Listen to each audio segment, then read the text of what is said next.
मराठा समाजानं सहकार्याचीच भूमिका घेतली. साहेब ही साधी सोपी गोष्ट नाही. 1 वर्षापासून लढा सुरू आहे. उलट सरकारला वाईट वाटायला पाहिजे.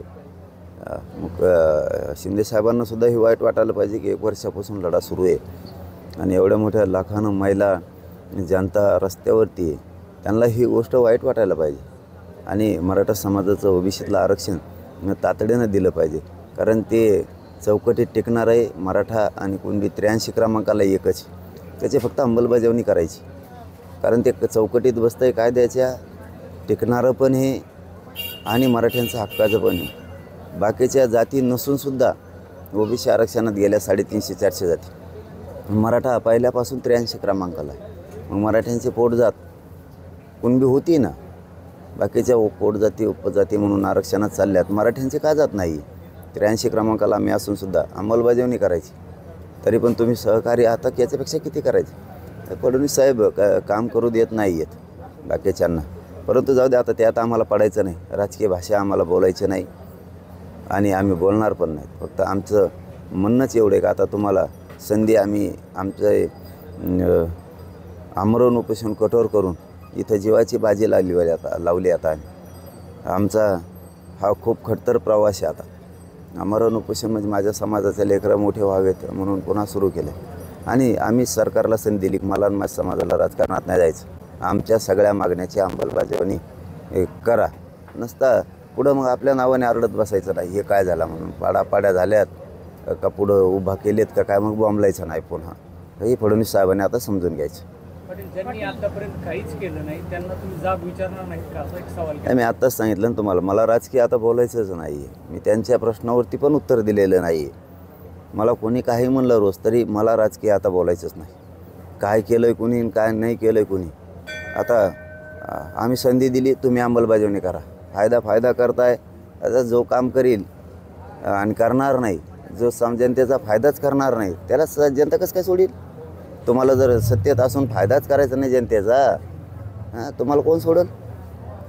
पाटील यांनी असं सुद्धा म्हटलं की सगळ्या सोयऱ्याच्या कायद्याबाबत आम्ही अंमलबजावणीच्या तयारीत आहोत. त्याच पद्धतीने सगळ्या सोयऱ्याचा कायदा असेल किंवा त्याचबरोबर जे झरके पाटील यांनी मागणी केलेली की गॅजेटबाबत सुद्धा आमचं कामकाज सुरू असल्याचं त्यांनी म्हटलेलं आहे. त्याबाबत कुणी गैरसमज करून घेणे असंही त्यांनी म्हटलं. मराठा समाजाला आचारसंहितेच्या आत हे सगळ्या मागण्याची अंमलबजावणी पाहिजे. सगळ्या सोयऱ्यासहित आमच्या व्याख्याप्रमाणे ज्याची कुणबी नोंद निघाली त्याच आधारावर मागेल त्या मराठा समाजाला कुणबी प्रमाणपत्र देण्याचं निर्णय पण करायचा आहे, अंमलबजावणी पण करायची. 83 क्रमांकाला मराठा आणि कुणबी एक आहे, त्याचीही अंमलबजावणी करायची. तीनही गॅजेट आहेत. केसेस राज्यातल्या शिंदे समिती आहे, AWHच्या पोरांचा हा विषय, हे जे बलिदान गेलेल्या कुटुंबातल्या पोरांचा विषय, मुलींच्या शिक्षणाचा विषय, त्याच्यात खूप पाठीशर्ती जे आम्ही विषय सरकारकडे दिलेले त्याची अंमलबजावणी तातडीनं पाहिजे. तुम्ही देतोय, काम करतोय हे नाही. तुम्हाला आता संधी दिली आणि समाजाला दिसतंय, जो देईल, जो समाजाचा फायदा करील ते समाजाला दिसतंय कोणी फायदा केला आहे. आम्हाला तुमच्या राजकारणात काय देणं घेणं नाही.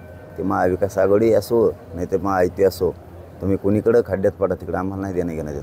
पण अंमलबजावणी मात्र आता पाहिजे सगळ्या मागण्यांची. ही संधी आहे समाजाच्या वतीनं फडणवीस साहेबाला. आणि तुम्ही जर आता नाही दिलं मग मात्र कुठं तुम्हाला ओरडत बसायला मग तुम्ही फक्त पुढचं बघा आणि पुढचे राजकीय उत्तरे बी नंतर. आता कोण वळवळ करतं आहे ना या मधल्या काळात. आता आम्ही राजकीय भूमिका, आम्ही शब्द बोलत नाहीत ना. आता जे बुळबुळ करणारे आहेत ना त्यांना आता करू द्या. त्यांना मग आता नाही दिल्यावर सांगतो कचका कसा असतो ते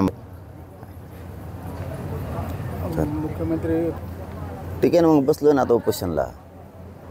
समाजाला दिसतंय कोण करतंय कोण नाही करत. तुम्ही समाजाच्या सगळ्या मागण्या द्या, समाजाचा फायदा करा. समाज उघड्या डोळ्यानं बघतोय समाजाचा फायदा कोणी केला. आम्ही तुम्हाला संधी दिली. आता आम्हाला राजकारणात जायचं नाही, मला नाही माझ्या समाजाला नाही. आणि जर याच्यानंतर फडणवीस साहेब नाही केलं ना आता तर भाजपमधला मराठासुद्धा विरोधात जाणार आहे किंवा फडणवीस साहेबच दोषी हा जाणून बुजून मराठीचा वाटोळं करायला निघाला आहे. शेतकरी सामान्य सगळ्या पक्षातला मराठा तर बाजू जाणार. भाजपातला गरीबसुद्धा म्हणणार आहे की आता उपोषण करून संधी दिली की आम्हाला राजकारणात जायचं नाही म्हणून जाहीर सांगितलं आहे मनोज जरांगे पाटलांनी, तरी फडणवीस साहेब जर देणार नसतील आणि तिसरेच प्रश्न विचारणार असले तर फडणवीस साहेब जाणून बुजून करतायत. याला दोषी फक्त फडणवीस साहेबच आहे. मराठी सगळेचे सगळे एकतर्फी स्वतःच्या मुलासाठी फडणवीस साहेबांना दोष देणार आहे आणि ही त्यांनी करू नये. आता फडणवीस साहेबांनी आता पापाच्या पारड्यात त्यांनी बसू नये, दोषीच्या पारड्यात त्यांनी बसू नये. आता त्यांनी मराठ्यांचं सगळ्या अंमलबजावणी करावी मागण्याची. मला आणि माझ्या समाजाला राजकारणाचं देणं घेणं नाही हे जाहीर सांगतो फडणवीस साहेबांना. नसता नंतर बोंबलून देणार नाही. एबीपी माझा, उघडा डोळे बघा नीट.